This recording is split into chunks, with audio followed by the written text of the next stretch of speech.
servant, Lord, to deliver your words, not with the enticing words of man's wisdom, but by the demonstration of your Holy Spirit. Oh Lord, allow and enable your people to hear, oh God, and to internalize, Lord, and to receive, Lord, thou saith the Lord, oh God, ang naihandang pagkain, Lord, your manna from heaven, na inihanda mo para sa bawat isa sa umagang ito. Ito po, Diyos, ang tutubuan sa bawat katanungan. Magbibigay ng kagalingan, Panginoon, sa mga may sakit karamdaman. Ihilom sa mga nasugatan, Panginoon. Lord, salamat ng marami for your mercy and grace, O God, sa bawat isa.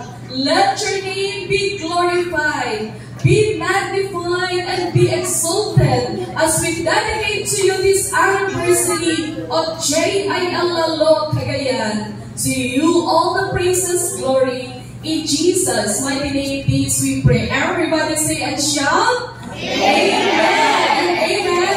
Best clap offering for God's glory. Praise the Lord, praise God. Again, napakaligaya at kahanga-hanga na tayo po ay nagkakaisa sa ngalan ng ating Panginoong Jesus. Nothing more, nothing less. Otherwise, kung may ibang dahilan man, ay hindi po galing yun sa Panginoon, because 2 or 3 gather in the name of the Lord, God is in their midst. I believe that God is in our midst. Amen? Amen. Ramdam ko po, pagpasok pa lang, sige po, palapakan po natin ang Lord. Pag-akyat pa lang natin sa hotel na ito, ramdam ko po the atmosphere of heaven. Ang pagbaba ng kalangitan, the atmosphere of God's love. Nagyayakapan, nagbabalian, nagmamahalan, nagingitian. Wala kang maramdaman na reservation. Amen? Kapag pumasok ka sa isang grupo, sa corporate world, sir, ano? Sa corporate world, oo, magtitipuno, magaganda ang mga outfit sa isang lugar. Pero kung wala si Kristo, ang mararamdaman mo, aha, naka-sleeveless naman yan. Parang may mga papapansin mo, papansinin ng mga tao kung sino at ano ang tao na yun at kung ano ang kasuotan mo. So maraming makikita ang mundo, pero kung tayo ay nagkakaisa sa ngalan ng ating Panginoong Kristo, ang mararamdaman natin ay ang kalangitan. Amen? Presensya ng Diyos sa buhay. Amen. Praise God. Sige po, bigyan lang po natin ng isang definition ang unity or Christ-centered unity, Christian unity. Unity is a state of oneness. Oneness, harmony, and love among believers in Jesus Christ. So mahalaga pala tayo mga believers of the Lord Jesus Christ ay maramdaman ng Lord ang pagkakaisa, ang nagmamahalan. Yung iba-iba ang ating pong dialect, iba-iba yung ating pong mga pananalita. Ano? Kami po ay Ilocano at may touch of Mas Santos, Kabuasan. Ayun. Pangasinan. That is Lawat. So, Pangasinan. Ayun. Kunti lang ang alam ko po. Mapia, Kauma, Ngamuamin. Touch of, syempre, Cagayan. So, Ilocano. Iba-iba ang ating pong kinalakhan na kultura, iba-iba yung ating pong mga culture or our belief. Pero isa lang ang pinipintig po ng ating pong puso. Nung tayo ay na-born again in spirit and in truth, isa na lang ang pinipintig ng ating puso. Bagamat ang favorite ni Pastor Leo ay red. Red ba?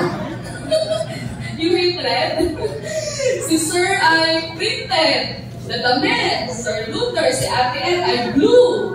Parang gano'n, ano? So, magkakaiba ang gusto natin. Pero nung tayo mo ay na-born again, believers or followers of the Lord Jesus Christ, iisa na ang pinipintig ng puso natin. Ano po yun? To please the heart of God. Amen? Mayor Johnny, just to please you, Lord. Yun po yung oneness. Unity in diversity. Ibig sabihin, magkakaiba tayo, kakaibang kulay. Si Pastor Leo, nag-whitening. So magkakaiba tayo ng pinanggalingan.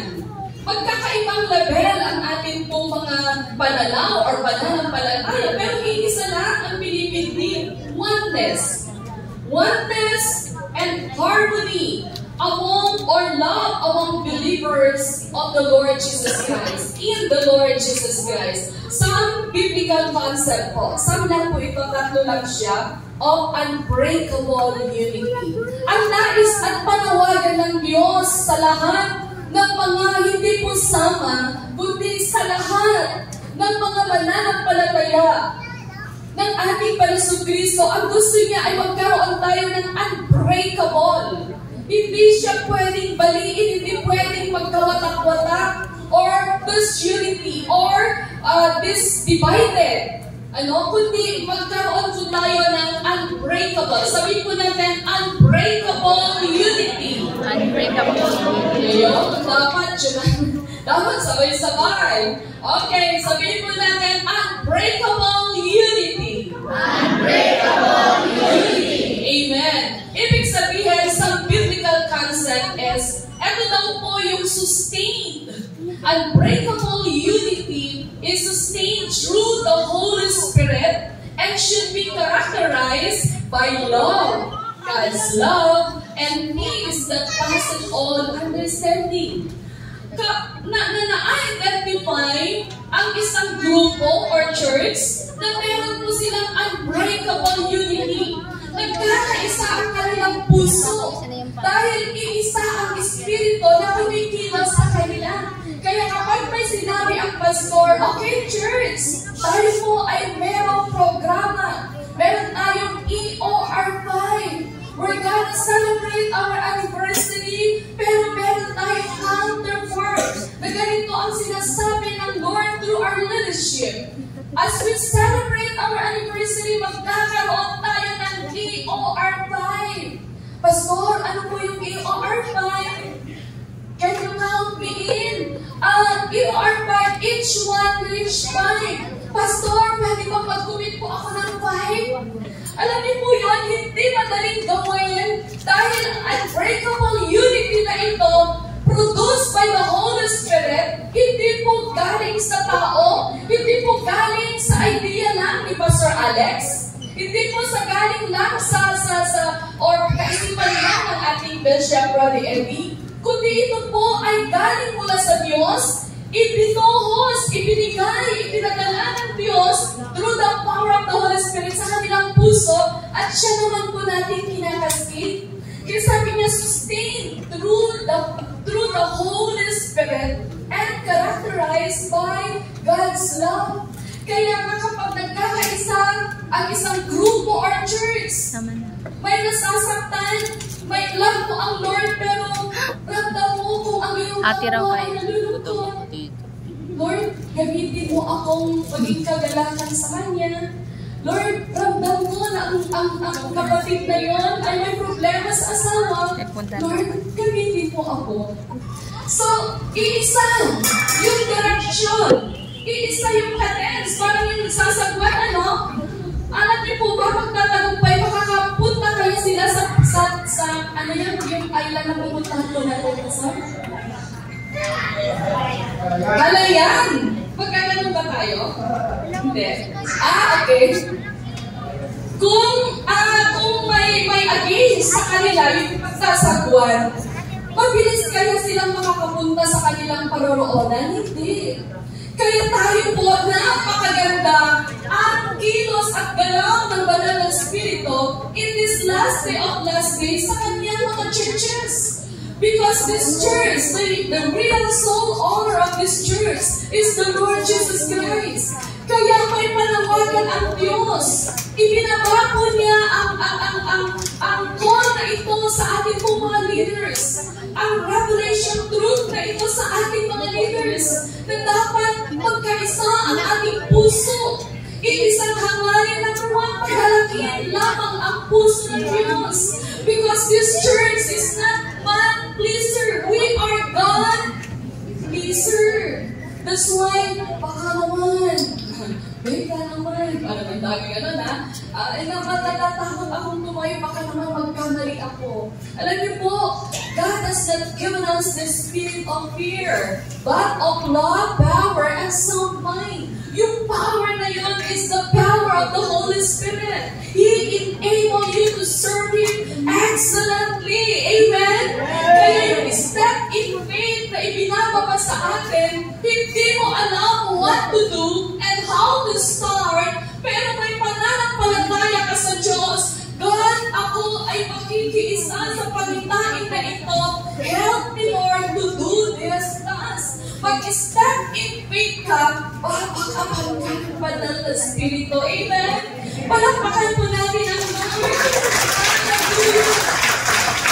Alam niyo po, ang unity na ito ay unity produced by the Holy Spirit. Yung pusong ito ay pinapangunahan ng banal na Espiritu. That's why, ang mga brethren natin, kapag nagpa-fellowship tayo, oh bro, ito bibigay ko sa'yo.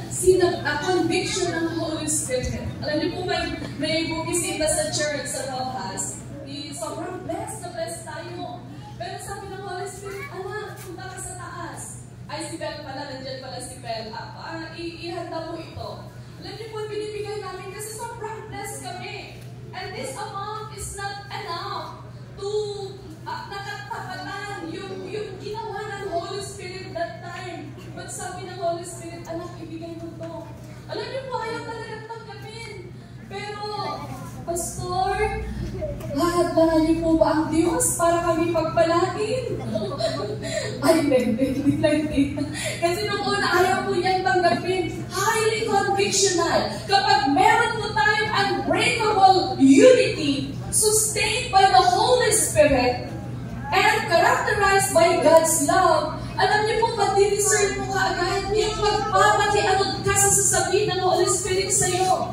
And you should not hinder that mighty move and conviction and direction of the Holy Spirit kasi nandun yung pagpapala. Protection upon protection. Provisions upon provisions. John chapter 1 verse 16. Favor upon favor. Spiritual blessings upon spiritual blessings. Yun po ang pangako ng Diyos. Amen? Unbreakable unity. In Acts chapter 2 verses 1 and 4. Ang mga early believers, sila po ay sustained by the Holy Spirit that time. At school sila. Wala silang natapos, wala silang alam. Sila ay fishermen. Pero sila ay naging fishers of men. Sustained by the Holy Spirit, when the day of Pentecost came, they were all together in one place. Ibig sabihin, iisa lang ang kanilang motibo. They keep praying, worshiping, honoring the presence of the Lord. And in verse 4, all of them were filled with the Holy Spirit and began to speak in other tongues as the Spirit enabled them. So, ibig sabihin, kapag nagkakaisa pala tayo in one place, praying together, ang pagbaba ng kapangyarihan ng banal na Espiritu ay marami